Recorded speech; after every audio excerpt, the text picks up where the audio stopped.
तर hi hello नमस्कार, मी सारिका. तुमचं सगळ्यांचं काकांचं काकूंचं अगदी लहान मुलांचं जे कोणी माझे व्हिडिओ बघतील त्या सगळ्यांचं अगदी मनापासून स्वागत करते. स्वामी महाराज तुमच्या सगळ्यांच्या इच्छा जे काही इच्छा असतील ते सगळ्या पूर्ण करत हीच स्वामींच्या चरणी प्रार्थना करते. आणि सकाळी सकाळी मी व्हिडिओला सुरुवात केली. मस्तपैकी ते चहा झाला होता आणि चहा घेतले आणि हा व्हिडिओनं नागपंचमीच्या दिवशीचा शूट केलेला होता. काही कारणास्तव तुमच्यासोबत अपलोडच केलेलं नाही, कारण तब्येत थोडी ठीक नव्हती, त्यामुळं थोडं राहून गेला. म्हटलं चला लेट का होईना आपण अपलोड करून टाकूयात. तरी तर मी त्या दिवशी सकाळी सकाळी खूप छान वातावरण होतं, नंतर लगेच पाऊस आला. या पावसाचं काही सांगता येत नाही, कधी यायला कधी चाललं आहे असं होऊन चालू होतं. त्यामुळं मी जास्त काही तयार झाले नव्हते. जस्ट त्या रोजची हे राहते अगदी तसंच आले पूजा करायला. आणि इथं खूप मोठं वारुळाचं हे होतं ना, त्यामुळं ते बांधकाम वगैरे चालू होतं ना मंदिराचं, त्यामुळं हे झालेलं. आणि थोडंफार त्याची जागा होती ना, त्या जागी सगळ्या बायकांनी असं पूजा ते करून घेतलेली आहे.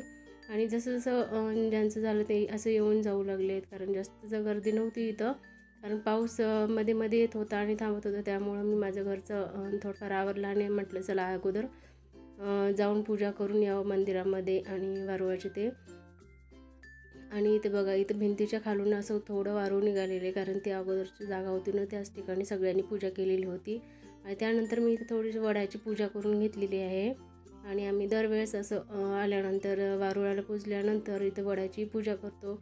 आणि त्या पलीकडे पाठीमागे खूप मोठे असे बेलाचे झाड आहे, त्या बेलाची सुद्धा झाडांची पूजा करून घेत असतो. आता मी इथं पूर्ण नैवेद्य वगैरे ताटात मांडून आणलेलं होतं आणि सिंपल असे तयार झाले होते, अजिबात जास्त नाही, कारण तसेच केस सोडले होते, मोकळे सोडले. आणि नंतर मी तिकडे बेलाच्या झाडाची पण पूजा करून आले. आणि नंतर असं पटापट आवरून घेतलं, कारण पाऊस कधी येईल काही सांगता येत नव्हता. नंतर घरी आले आणि घरी असे म्हणजे कोणी असं नागाची प्रतिमा आणतं, आणि असं आम्ही पारंपरिक पद्धतीने जे की पूर्वी बायका शेणामातीची घरं होती ना, त्यावेळेस सारून असं ते त्यावरती अशी नागाची प्रतिमा काढत होते. आणि बरेच ठिकाणी जे खेड्यामध्ये असतात ना ते असेच करतात, आणि जे शहरात राहतात ते नागाची प्रतिमा वगैरे आणून त्याची पूजा करतात. तर आमच्या घरी जे अगोदर पारंपरिक पद्धतीने केली जातात ना, त्याच पद्धतीने मी पूजा वगैरे करून घेतली. नागाची प्रतिमा वगैरे काढून घेतलेली आहे. आणि इथं नंतर पूजा करायची राहिली होती घरची.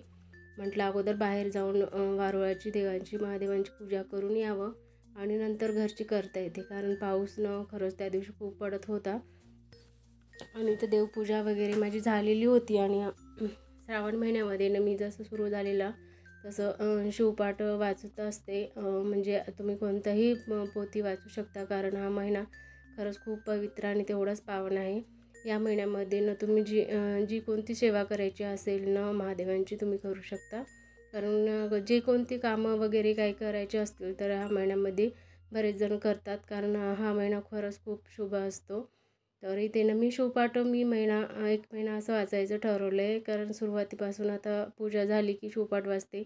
आणि शिवपाठ वाचनासाठी कोणतीच काही अशी तयारी मांडावी लागत नाही, पूजा मांडावी लागत नाही.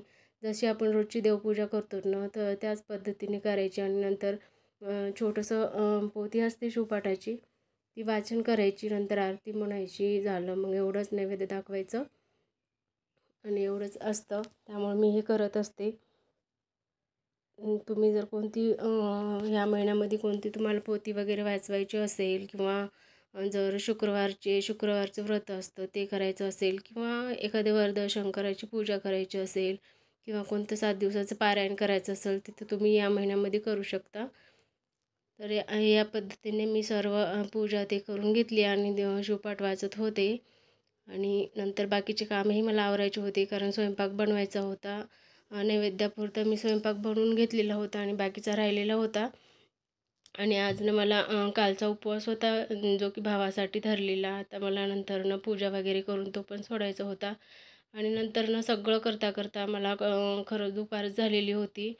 मग अगोदर सकाळचा स्वयंपाक मी करून घेतला आणि नंतर उपवास पण सोडलेला. मग नंतर हे बघा, आज मी थोडंसं स्पेशली ठेवलेलं आहे. इथं उडदाचे पापड तळून घेतलेत आणि त्या अगोदरनं मी जामून केलेले होते, ते पण तुम्हाला दाखवते. कारण आज ज्या दिवशी म्हणजे पंचमीच्या दिवशीचा हा व्हिडिओ आहे, त्यामुळे त्या दिवशी माझ्या मुलांचा वाढदिवस पण होता आणि त्याच्यासाठी थोडंसं स्पेशली जामून त्याला खूप आवडतात म्हणून मी जामून बनवले होते. पापड, भात झालेला होता आणि इकडे बटाट्याचा रस्साभाजी केलेली होती, जे की पातळ वरण असतं ना त्या पद्धतीचं. अशी बटाट्याची भाजी कुणालाही नाही आवडत, पण असं वरण केलं ना सगळ्यांनाच आवडतं, त्यामुळे तेही केलं मी. आणि नंतर चपात्या बनवून झालेल्या होत्या माझ्या. ही लवकरच तयारी करून घेतली होती, कारण संध्याकाळी आपल्याला म्हणजे मला वाढदिवसाची पण तयारी करायची होती. त्यामुळे हे बघा, जामून तुम्हाला दाखवते. हे बघा, मी देवासाठी ते अगोदर काढून घेते आणि नंतर त्याच्यासाठी स्पेशली देते अगोदर कारण त्याला खूप आवडतात आणि त्याला असं जामून तेवढेच आवडतात, पाणी वगैरे काही आवडत नाही जामूनचं. त्यामुळे त्याला पण मी देते, कारण ते आज स्पेशल त्याच्यासाठी बनवलेले होते. आम्हाला तेवढं काही जास्त आवडत नाही आहेत, त्यामुळे चला म्हटलं सगळ्यालाच होऊन जातील.